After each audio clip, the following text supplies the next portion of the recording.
Hey everybody, it's Roberto. I'm here with my awesome friend, Sara Dietschy. Hey guys!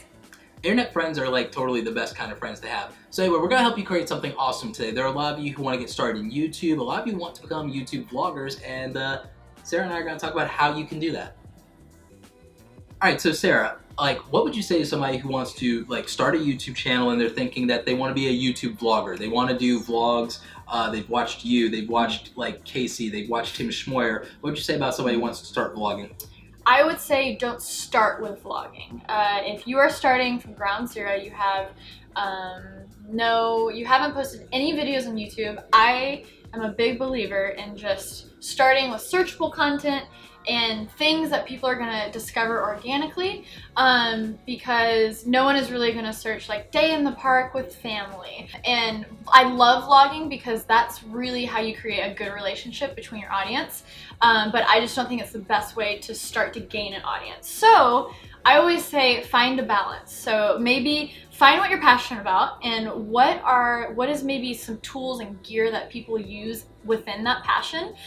You can do reviews, you can do unboxings, you can do things that people are actually searching out, and then at the end of those videos link to maybe your more personal stuff like your vlogs and things like that. And so I think it's really finding a balance, but I wouldn't start with vlogs because I know a lot of people that get in the rut of I've been posting vlogs for 5 years and I'm still at 200 subscribers.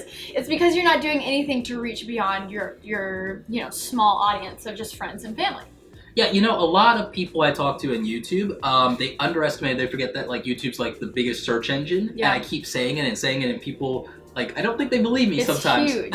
But even you started out with stuff that was about your camera gear and stuff like that, and you still do videos like that every now and again, and then you expanded into some stuff where you were traveling, and you grew an audience of 4,000 before you ever really started truly vlogging. Off of that alone.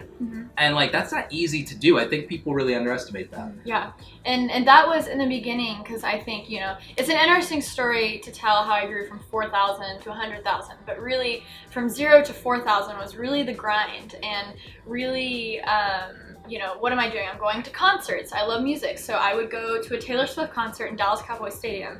I would basically film the whole thing. I would have fun, I would get turned, but I would also film the whole thing, and then I would post it to YouTube the next day. Taylor Swift, Dallas Cowboys Stadium, full concert, and it got 20,000 views like that. And that honestly, that was my first couple hundred subscribers was concert footage. So of course I'm not showing my personality, but those are just people, and it's encouraging even if they're not coming back a ton to the videos that you're making vlogs or anything.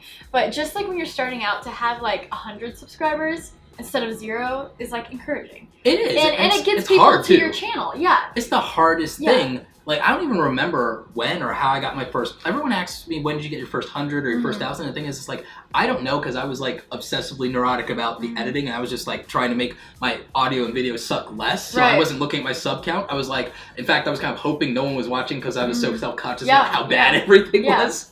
Yeah. But I love what you said about that, and just doing something interesting and having something that people can discover, because in real life, if you want to meet new friends and new people, we go to concerts, or we go to the park, or we go to a conference, or we travel where there's a ton of people, so we can find those handful of people that we're going to latch on to, or they're going to latch on to us. So would you say videos are the same thing?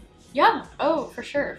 And with YouTube, something that is so unique to the platform is the community and the relationship that you develop with your internet fam, and a lot of that is through more casual content like vlogs. And vlogs, it's basically reality TV, but a much more raw reality TV. And so I think I just say the number one thing is what are you mad passionate about?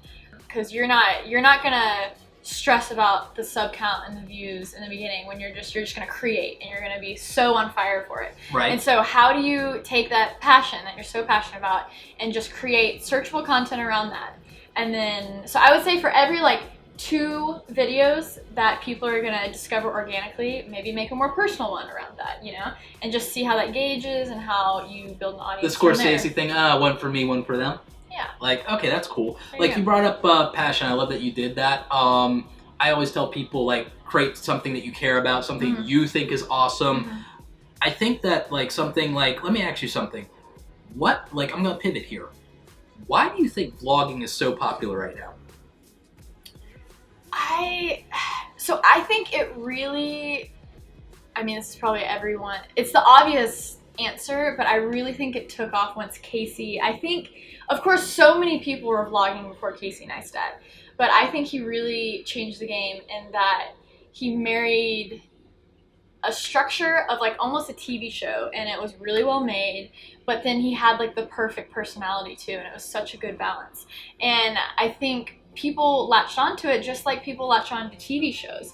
And I think people have now gotten into the rhythm of that daily content of reoccurring characters, just like, you know, like Seinfeld. You don't just love Jerry, but you love Elaine and you love everyone else. And so with Casey, he had like the reoccurring cast. You'd binge watch. You're binge watching Friends, so it's like it's like an episode of Friends. Yeah. And my thing was Boy Meets World. Yeah. I love Boy Meets World. Yeah. And so, you know, it's that same feeling of like familiarity, and he's dope and he's encouraging, and you know, encourages you to just like be a better person. And so it's like positive content that is addictive, and it's daily. The whole daily vlogging thing is people just get into a flow.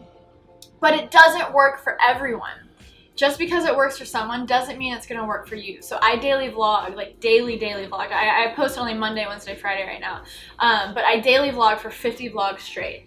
And it took my channel to a standstill. I was stuck at 102,000 subscribers. I would go down like 100 subscribers one day and then like up 50 the next. And I was stuck at 102,000 subscribers pretty much the majority of the time I vlogged. I was watching that. Yeah, and so you really have to step back. I took a step back and I said, okay, I'm catering to the same exact audience over and over. I'm not doing anything to reach out beyond my audience. Right. So once you have that base of maybe 3K subscribers, it just, the more you get, the more leverage you have to like build on it, you know? And so yeah, it's not the same for everyone. You just have to try things, be consistent for a period of time, and then pivot when you notice, you know, things kind of aren't going the way you expect. So I think we got some really interesting takeaways out of that. I think that some things that we got that we could take away from what Sara was saying was that, first of all, you got to find what you do that's unique and interesting. Not everybody's going to be a Casey Neistat or a Sara Dietschy or a Roberto Blake. You're just, you know, you're not. You need to do you. You need to do the thing that you're crazy, stupid, excited about, and that you're good at. Like,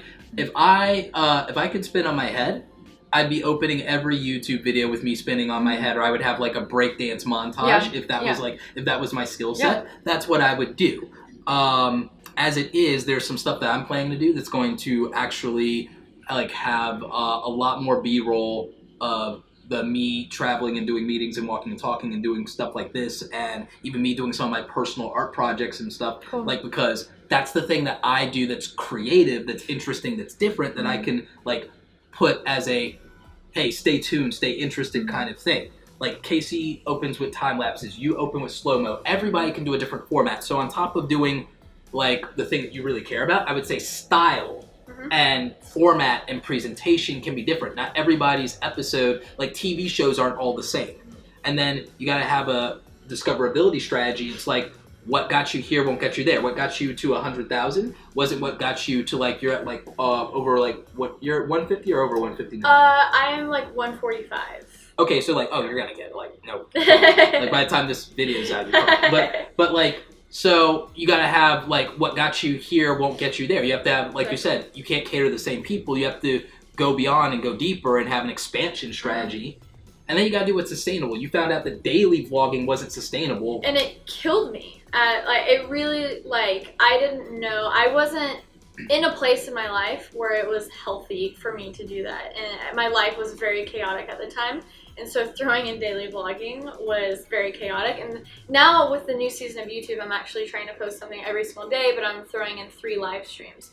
And so that's me, again, just adjusting, saying, okay, YouTube is pushing, you know, if you post every single day, you do it consistently, maybe I can get into the algorithm even more. And so I'm just trying it a different way, because having a 6-hour edit to do every single night just was not was not happening. You would go, like, I think you'd go 1.5 to 2.5 over my monthly growth rate if you went daily, because the thing is, the Peachy fam is like super engaged and like is very supportive of what you do, and then you have stuff that is much more unifying because of what your base content is. Like my channel, like it has a very interesting flaw, but it was intentional, but not as intentional as the flaw in the Death Star, thank God.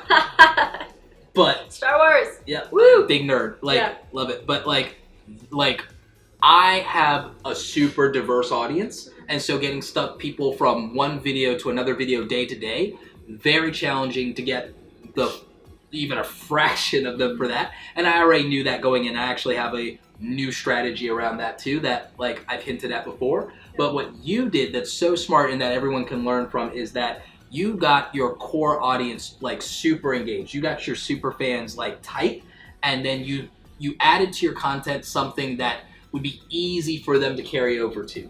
It's not like some big jump where it's like, oh, I'm not interested in that. Yeah, so thank you. Yeah.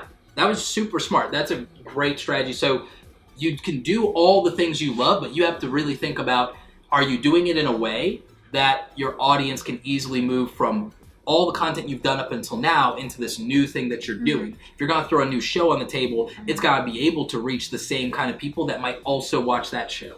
So if you were gonna go back in time and say something to like a slightly younger Sarah who's starting out on this journey, like what advice would you give yourself? And like we can learn from that. Yeah. I would say something that my mom, Jeannie, tells me all the time is the world is not going to end if you miss that upload, or the world is not going to end if you make one or two mistakes. I'm all about that hustle life, and I preach the hustle life, and the only way to get to point A to point B is to just put in the work.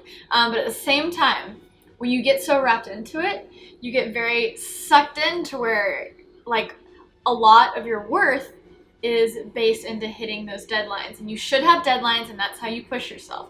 But the world is not going to end if you miss an upload, and that's something I forget every day to tell myself. Yeah, you know what? That's very real for a lot of people. And I think it's not even just like the world's not going to end if you miss an upload. I think that's also the world doesn't begin and end with like your YouTube stuff and your YouTube channel. I think a lot of people, they in the same way that people traditionally have like made their identity their job or how much money they make, I think they make it their social media, their YouTube channel, their followers, their counts, their stats, or, oh, my identity is I'm a Snapchatter, I'm a Viner, I'm a YouTuber. It's like, I know that your identity is a filmmaker. I know that mine is like creative entrepreneur. Like, I know that there's something beyond what you have going on in your YouTube. You're a person beyond your vlog. And I would say, like the thing that I love about watching your vlogs is how much of it I understand you are actually still living your life. And that doesn't revolve around like right. So and that's another thing to keep in mind with vlogging is it really is, depending how long it is, only 10 minutes of your day, and the more you do it, the better the groove you're gonna get into. And so now I'm at the point where I'll film what I need to film in order to make a 10-minute video, a 10 or 12-minute video. And so it's harder in the beginning because it's a lot when you just film everything. And that's terrible for when you have to go and edit, because that's just more footage to go through. So the more you do it, the more you practice at it, you're gonna get better at capturing what you need to capture in order to make that 10-minute video at the end of the day. Yeah. All right. So that's some awesome advice. Sarah, thank you so much for being on the channel. Thank you so much. Thanks for having me, Roberto. Yeah, no, I love that, we got to do this and then we got to hang out. And why don't you go ahead and, as if people in this community didn't already know, why don't you tell them where they can find you? Yes, you can find me at my YouTube channel, youtube.com/Sara Dietschy. It's a terrible name. Not a terrible name. It's an awesome name, but very hard to spell. And so kind of my slogan, Sara Dietschy rhymes with peachy. So you can look up all of those things. Rhymes with peachy. Stay peachy. Everything will be linked up. That's awesome and everything. I love how you close that with your videos all the time and everything like that. So guys, thanks so much for tuning in. Make sure you're checking out Sarah's channel. Again, everything is linked up. We're going to do some more cool stuff that you'll definitely want to check out over on her channel and all the social medias. So guys, go out there and create something awesome today.